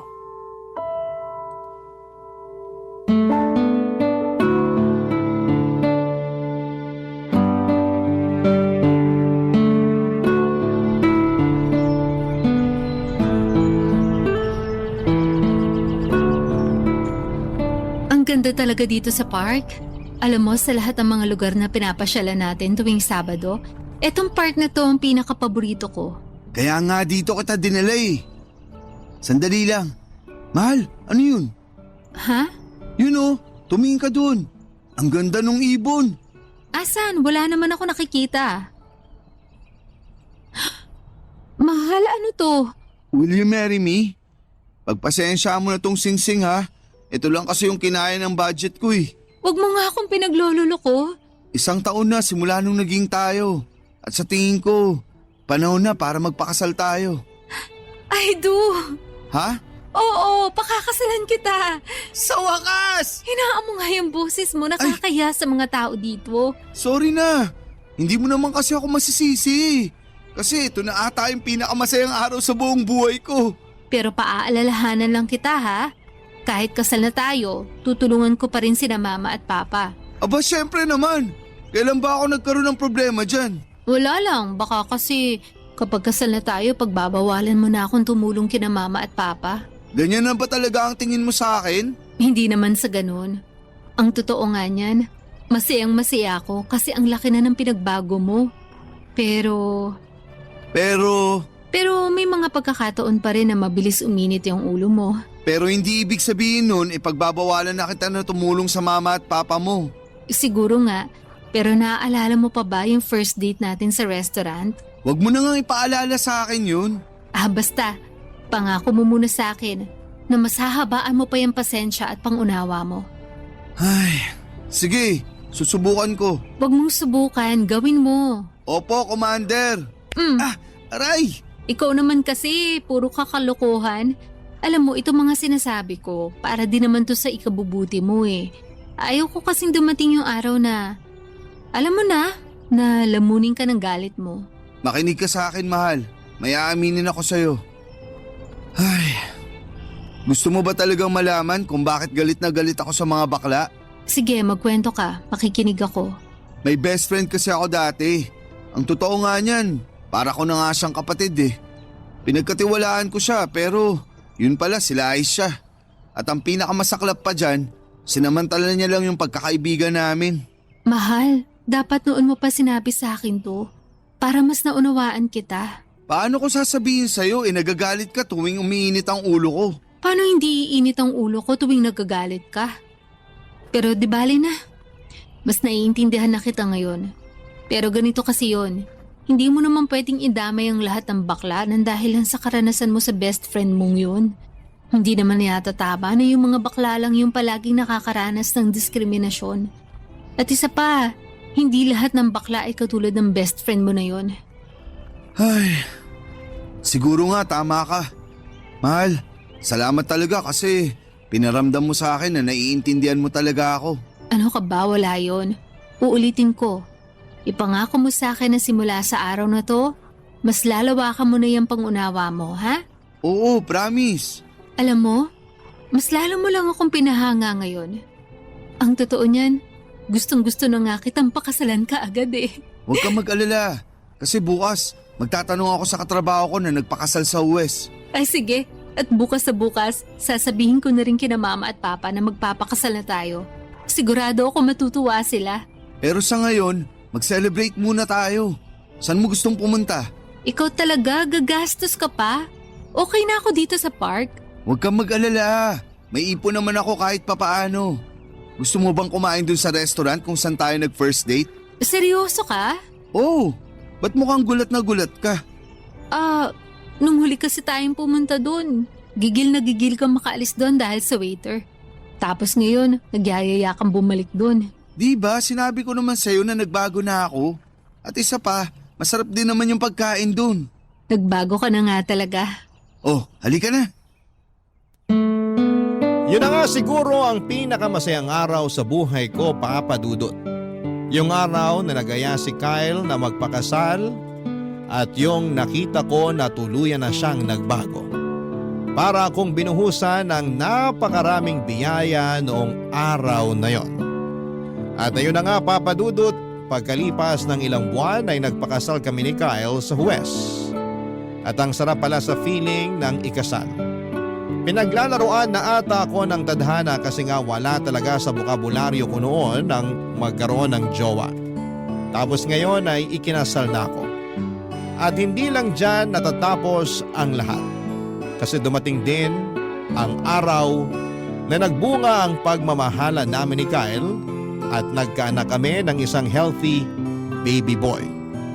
Sobrang saya ni Kyle noong nalaman niyang lalaki ang anak namin. At mas lalo pa siyang natuwa dahil kamukhang kamukha niya ang anak namin. At lalo namang natuwa ang mga magulang ko na may apo na sila. Isa yon sa mga bagay na talagang ipinagpapasalamat ko. Kasi kahit matanda na sina mama at papa ay nagkaroon pa rin sila ng chance na makita ang apo nila. Sobrang bilis ng panahon, Papa Dudut. Kasi parang kailan lang ay karga-karga ko yung anak namin. Pero ngayon ay nasa high school na siya at sa awa ng Diyos ay nakayanan namin ni Kyle ang pagpapalaki sa kanya. Aminin ko sa inyo na may mga pagkakataon na nalubog kami sa utang dahil sa hirap ng pagpapalaki sa anak namin. Pero sa kabila ng lahat ay kinakaya naman namin. Lagi ko ring ipinapayo sa anak ko na mag-aral ng mabuti para magkaroon siya ng magandang kinabukasan. At nagpapasalamat kami kay Lord kasi sobrang bait at talino ng anak namin. Pero Papa Dudut, habang tuwang-tuwa ako sa anak ko ay unti-unti kong napapansin na parang kabaligtaran naman ang pinapakita ni Kyle. Isang araw habang nasa eskwela ang anak namin ay napansin ko na medyo namumula si Kyle at parang sasabog siya sa galit. Kaya naman minabuti ko na siyang kausapin at itanong kung ano ba talaga ang nangyayari sa kanya, Papa Dudut.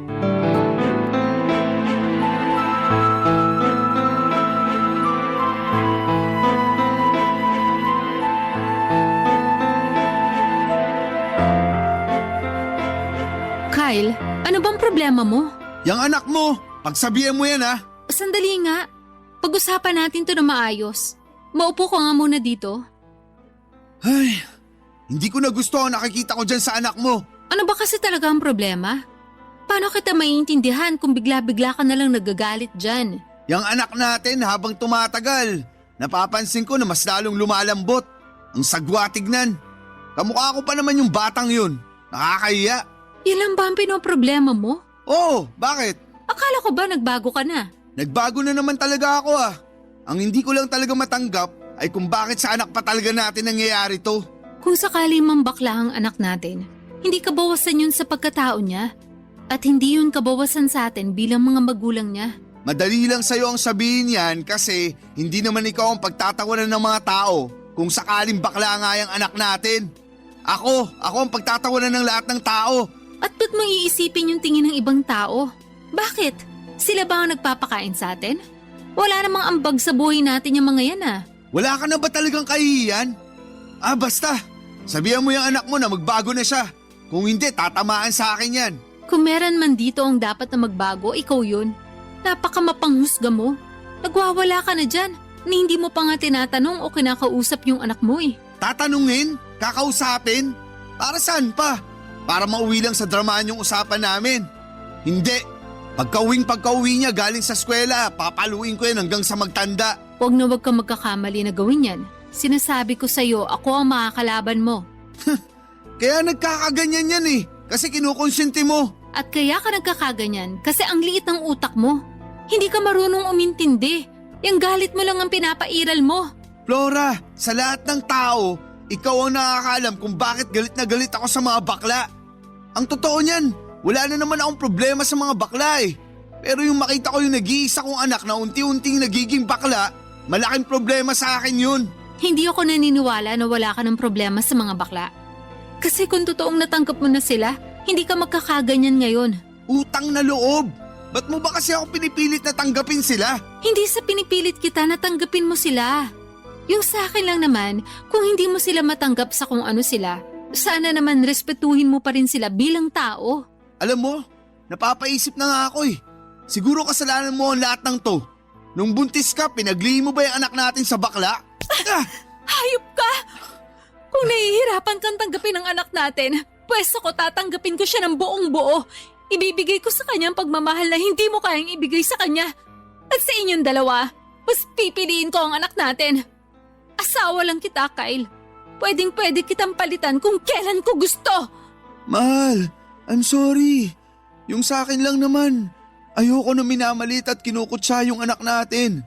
Sana naiintindihan mo ko. Kung merong mang dapat umintindi at umunawa sa anak natin, tayo yun.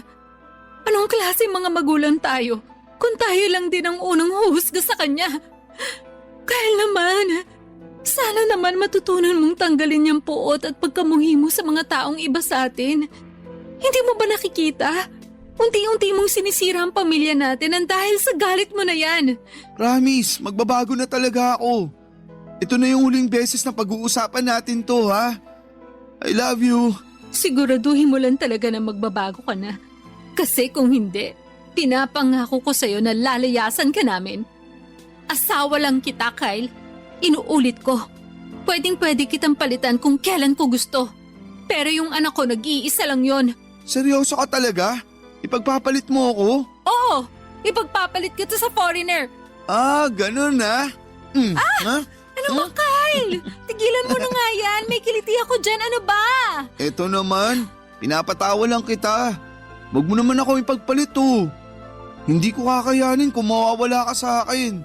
Ang tagal kaya kitang niligawan. Oo. At ako naman tong tanga, nagpadala ako sa scam mo. Uy, grabe siya. Pero seryoso, sana mahalin mo yung anak natin higit pa sa pagmamahal na binibigay mo sa akin. Ipangako mo rin sa akin na tatanggapin mo yung anak natin ng buong buo. Oo na. Totoo ba? Oo, pangako yan. At pwede bang tigilan mo na nga yung pagwawala mo? Nagmumukha kang gorila tuwing nagwawala ka eh. May gorilya ba na ganito kagwapo? Kapal ang mukha mo. Hanggang ngayon gwapong-gwapo ka pa rin sa sarili mo. Diyan ka na nga, magluluto pa ako. Hindi ko po akalain na hanggang ngayon ay hindi pa rin nawawala ang pagkamuhi ni Kyle sa mga bakla. Kaya nang umuwi na ang anak namin galing eskwela ay minabuti kong kausapin siya at doon ko nalaman at na-confirm na may nararamdaman nga siyang kakaiba sa kapwa niyang lalaki. Pero hindi ko po ito sinabi kay Kyle kasi baka magwala na naman siya. Sa kabila ng lahat ng ito ay palagi ko pa rin sinasabi kay Kyle na kailangan niyang lawakan ang kanyang pag-iisip at huwag magpadala sa galit. Talaga pong naguguluhan ako ng mga panahong yon. Sa totoo lang ay wala akong problema kung ang anak ko ay bakla. Tanggap na tanggap ko po siya ng walang pag-aalinlangan. Ang hindi ko lang po matanggap ay kung paano magalit si Kyle.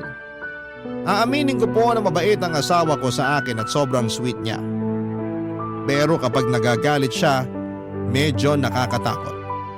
Kaya sinabi ko kay Kyle na okay lang magalit siya sa harapan ko. Basta wag na wag niya lang idadamay ang anak namin. Sinabi ko rin na kung may gagawin siyang masama sa anak namin ay talagang hindi ko yon matatanggap at iiwanan ko na talaga siya. At sa awa ng Diyos ay mukhang nakinig naman si Kyle at pinakitunguhan niya ng maayos ang anak namin. Pero unti-unti ring napansin ng anak namin na medyo lumalayo ang loob ng tatay niya sa kanya. Kaya ang ginawa ko na lamang, ako ang bumabawi sa anak ko at ako ang nagpupuno sa lahat ng pagkukulang ni Kyle. Para kahit papaano ay hindi maramdaman ng anak namin na may kulang sa kanya, Papa Dudut. Barangay Love Stories. Barangay Love Stories. Hindi ko na ulit nakitang umiinit ang ulo ni Kyle at ako naman ay abala pa rin sa pagtatrabaho at pag-aasikaso ng bahay. Pero Papa Dudut, habang tumatagal ay mas lalo ko lang napapansin na lumalayo na ang loob ni Kyle sa anak namin. At kahit na anong gawin, ang anak ko ay mas lalong nagiging malinaw na nandidiri at naiilang na si Kyle sa sarili niyang anak. At ang totoo niyan ay naaawa na rin ako sa anak ko kasi mas lalo ko nang nahalata na nangungulila siya sa pagmamahal ng isang ama. May isang beses na kinausap niya ako at ang sabi niya sa akin na naiinggit daw siya sa mga kaklase niya kasi maganda daw ang relasyon nila sa mga tatay nila. Kaya gabi-gabi ko po talagang ipinagdarasal na sana'y dumating na yung araw na magkaayos na yung mag-ama. Na sana'y dumating na yung araw na maramdaman ng anak ko na buo at kumpleto ang pamilya niya. Kaya nagkaroon ako ng plano para mawala na yung ilangan sa pagitan ng mag-ama ko. Isang gabi ay kinausap ko si Kyle at sinabi ko sa kanya na siguro'y panahon na para kausapin niya yung anak namin. Kasi kapag kinausap niya ito ay baka mas tumibay yung relasyon nila bilang mag-ama. At bago nag-usap yung mag-ama ko ay sinabi ko kay Kyle na dapat ay lawakan niya yung pag-iisip niya at unawain niya yung anak namin. At mukhang sumang-ayon naman si Kyle sa sinabi ko. Noong nag-usap na ang mag-ama ko ay dumiretso na muna ako sa kusina para magluto. Pero Papa Dudut, mukhang nagkamali ako sa plano ko na ito. Hindi naging maganda ang pag-uusap nila ng anak ko. At sa halip na maging solusyon ay nagbigay pa ito ng mas matinding alitan sa pagitan nila. Natutunan ko na kung minsan kahit na ang pinakamaganda na intensyon ay maaaring magdulot ng mas malaking problema. At ang tunay na solusyon ay maaaring hindi laging ayon sa plano, Papa Dudut.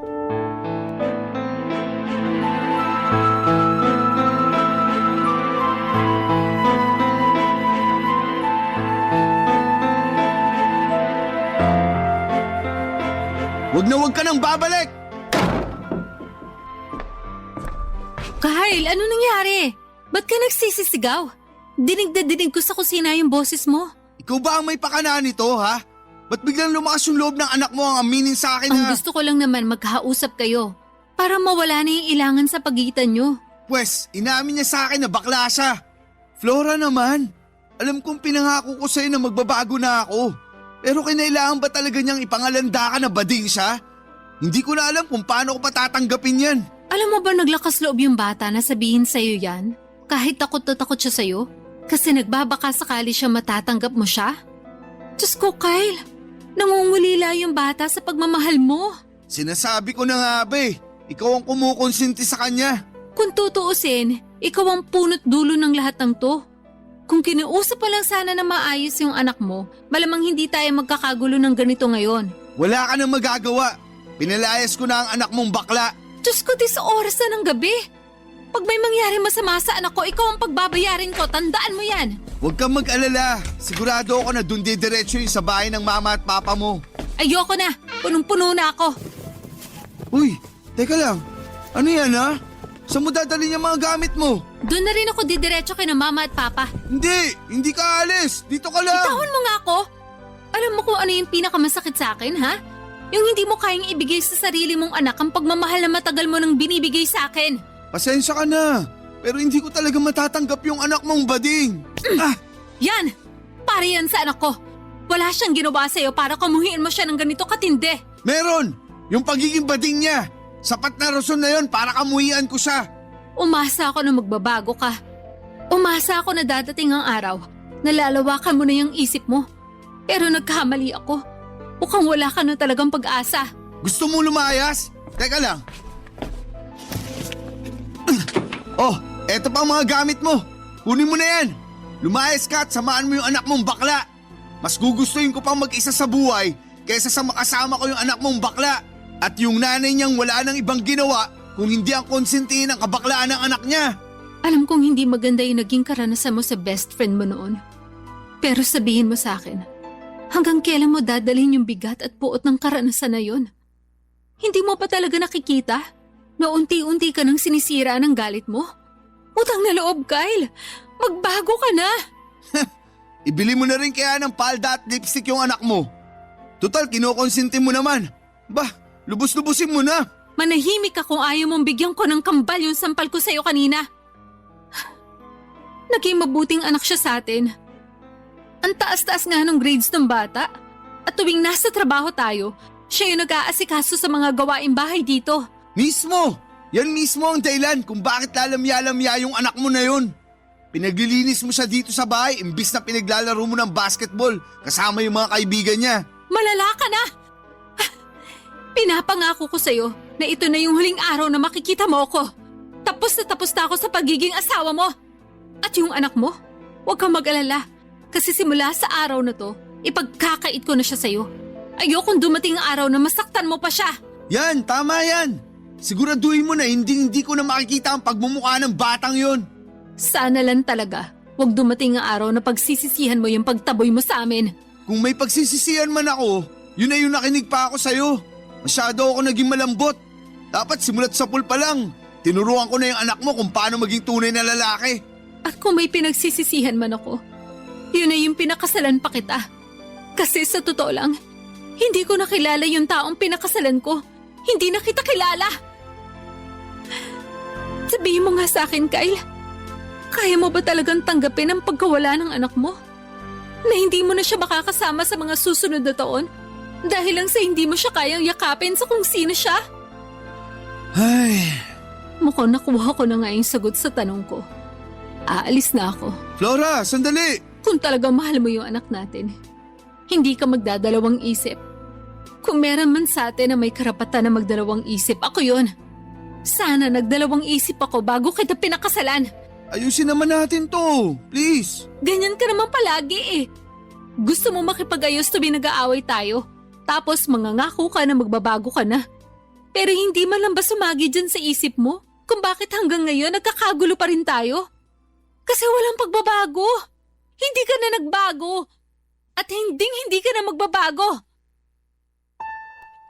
Sobra akong nasaktan ng gabing yon, Papa Dudut. Pero mas nasasaktan ako para sa anak ko. Kung alam ko lang na magiging ganito ang lahat, sana noong umpisa pa lamang ay hindi na ako nakipagrelasyon kay Kyle.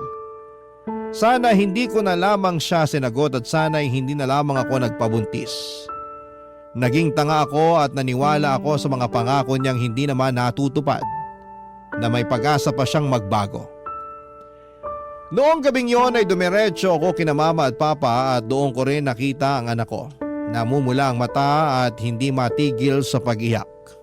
Sobrang sakit yung nararamdaman niya dahil hindi niya inakala na ipagtatabuyan siya ni Kyle. Sa mga oras na yon ay buo na ang desisyon ko na makipaghiwalay kay Kyle.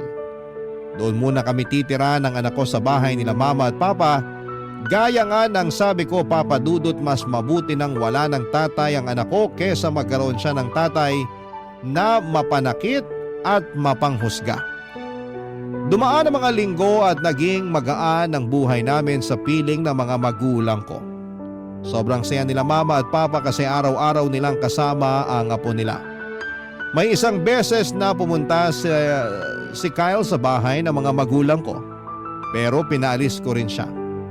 Oo, asawa ko pa siya sa papel pero hindi ko na kaya siyang makita pa. Tuwing naiisip ko ang anak ko na umiiyak dahil sa ginawa ni Kyle, lalo ko lang nararamdaman na tama ang naging desisyon ko na layuan na siya. Sa mga sumunod na linggo ay hindi na nagparamdam sa amin si Kyle, Papa Dudut. Aaminin ko na lungkot ako ng kaunti. Pero sabi ko sa sarili ko, siguro nga ay mas mabuti na rin yung ganito. Wala nang gulo at hindi na rin niya masasaktan ang anak ko kahit papaano. Pero ang hindi ko inaasahan, Papa Dudut, ay paglalapitin kami ulit ng tadhana. Isang araw habang nagtatrabaho ako sa kainan, nalaman ko na nagpunta pala ang anak ko sa dati naming bahay para kumustahin sana si Kyle. Kasi kahit pinagtabuyan na siya at lahat-lahat ay gusto niya pa rin daw na matanggap siya ng tatay niya balang araw. At nung nakarating siya sa bahay ay doon niya natuklasan na nakabulagta si Kyle sa sahig. Napagalaman din namin na si Kyle pala ay may sakit sa puso. At pagkatapos ng duty ko ay hinakayat ako ng anak ko na dalawin ko daw si Kyle sa ospital. Kaya pinauwi ko na yung anak ko at ako na mismo ang pumalit sa kanya sa ospital, Papa Dudut.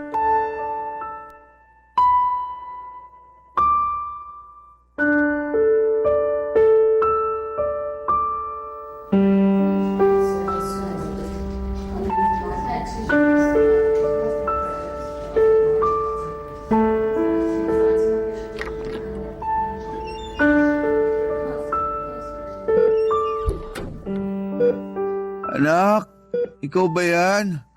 Kyle, Laura, mahal, pinauwi ko na yung anak mo. Ako na muna magbabantay sa'yo dito. hindi niyo naman kailangan gawin to eh.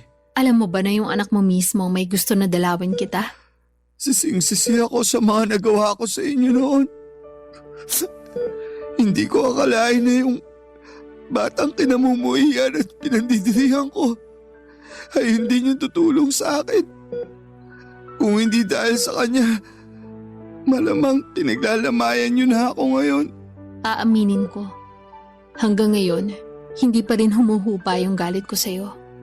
Dapat lang talaga na magpasalamat ka sa anak mo. Alam mo ba na grabe yung trauma na inabot niya sa'yo? Halos hindi makakain yung bata nung araw na pinalayas mo siya. At hanggang ngayon, naaalala niya pa rin lahat ng mga masasakit na salitang sinabi mo sa kanya. Sana mapatawad niyo pa ako. Pinapangako ko na babawi ako sa inyo.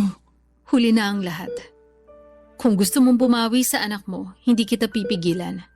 Pero yung sa atin, matagal ko nang tinapos yon. Hindi mo na ba talaga ako mapapatawad? Kayang-kaya kitang patawarin. Pero yung magkabalikan tayo, ibang usapan na yon. Alam kong marami akong nagawang pagkakamali. At kung may babalik ko lang sana yung panahon, hindi ko gagawin yung mga nagawa ko sa anak natin. Hindi na sana tayo humantong sa ganito kung napagtanto mo yan nung umpisa pa lang. Hindi ako nagkulang sa pagpayo sa'yo, pero ikaw tong napakatigas ang puso. Sawang-sawa na ako sa mga pangako mo na napapako. Mukhang nakapag-desisyon ka na nga. Kung ganon, respetuhin ko yun. Pero pinapangako ko, kapag nakalabas na ako dito, babawi ako sa anak natin.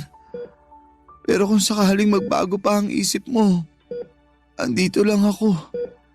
Handa akong mahalin ka ulit. Masyadong malaki ang hinihingi mo sa akin, Kyle. Kung tutuusin, ilang beses na nga kitang pinagbigyan eh. Siguro kung ako yung pinagmalupitan mo, mas matatanggap ko pa. Pero hindi eh. Binuhos mo lahat ng puot mo, lahat ng galit mo, at lahat ng trauma mo sa anak natin. Pero sa kabila ng lahat ng yon, alam mo ba na takot yung bata nung nakita kanyang nakahandusay sa sahig? Patunay lang yon na sa kabila ng ginawa mo sa kanya, mahal na mahal ka pa rin ng anak natin. I'm sorry.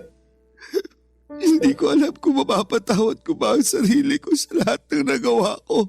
Huwag ka sa akin mag-sorry. Doon ka sa anak mo humingi ng tawad. Pwede ba akong makiusap sa'yo? Ano yun? Pwede mo ba siyang pabalikin dito? Sabi kasi nung nurse, wala pa akong malay nung binantayan niya ako dito. Sige. Saglit, tatawagan ko lang. Oh, heto. Hello, anak? Salamat at niligtas mo ako Anak, patawad sa lahat ng nagawa ko sa iyo. Naging makasarili ako at buong buhay mo. Imbis na iparanas ko sa iyo yung pagmamahal ng isang ama, mas pinili kong kamuhian at pandirian ka. Kung may babalik ko lang ang panahon, hindi ko gagawin ang lahat ng mga ginawa ko sa'yo noon. Sana hindi pa huli ang lahat. Kapag nakalabas ako dito, hayaan mo ako makabawi sa'yo, ah. Anak, masaya ako na nagkamati na rin tayo sa wakas. Mahal na mahal kita. Sige na, ibabalik ko na sa nanay mo tong cellphone. Hello, anak? Sige, hihintayin ka namin. Bye. O ayan, papunta na raw. Flora, wala na ba talagang pag-asa na magkabalikan tayo? Huwag mo na munang alalahanin yan. Ang pagtuunan mo ng pansin, yung pagpapagaling mo. Pero, Sige na, huwag ka na makulit. Siya nga pala, yung tungkol sa bayarin mo dito sa ospital, tutulong daw yung boss mo. talaga? Oo, tinawagan ko yung boss mo kanina. At sila na daw yung bahala sa mga gastusin mo dito sa ospital. Mabuti naman kung ganon. Ngayon na wala ka nang poproblemahin, siguraduhin mo lang na babawi ka sa anak ko kapag nakalabas ka na dito. Panigurado yan. Tuluyan na ngang nagkabati ang mag-ama ko noong araw na yon, Papa Dudut. Pero hindi na muli kaming nagkabalikan ni Kyle at sa kabila ng lahat ng nangyari ay wala akong pinagsisihan sa desisyon ko. Ang priority ko ngayon ay ang anak ko at ang mga magulang ko. Kung sakali man na magkaroon ako ng panibagong asawa, sana yung taong tatanggapin at mamahalin ang anak ko ng buong buo. Walang labis, walang kulang. Pero ang totoo ay hindi ko alam kung kailan pa mangyayari yon. Kasi wala naman akong pera para sa pang-annulment. Pero okay lang sa akin ang ganitong buhay na kahit na wala akong katuwang sa buhay, at least nandiyan naman ang anak ko at ang mga magulang ko.